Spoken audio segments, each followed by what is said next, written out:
მოვიდათ. ლაგოდეხში ეროვნული სატყეო პროგრამის ფარგლებში გაფართოებული კონფერენცია გაიმართა შეხვედრაზე საქართველოს ეროვნული სატყეო კონფერენციის სატყეო პოლიტიკისა და სატყეო სექტორში მიმდინარე რეფორმის დეტალები განიხილებოდა. სატყეო პოლიტიკის სამსახურისა და ეროვნული სააგენტოს წარმომადგენლებმა საზოგადოებას კონცეფცია და სატყეო პოლიტიკის ძირითადი მიმართულებები გააცნეს. ასევე განხილული იყო მოსახლეობის სათბობი რესურსებით მომარაგების საკითხების შეხვედრა ადგილობრივი მუნიციპალიტეტის გამგებლების, სხვადასხვა უწყებისა და არასამთავრობო ორგანიზაციის წარმომადგენლებიც ესწრებოდნენ. ჩვენ აქტიურად ვმუშაობთ, რომ ეროვნული სატყეო მეურნეობის მდგრადი მართვის გეგმა შემუშავდეს.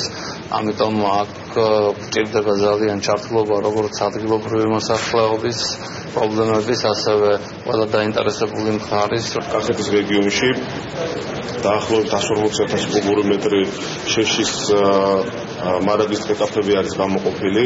მიმდინარეობს ეხლა დღეით მდგომარეობით შეშის მომარაგება.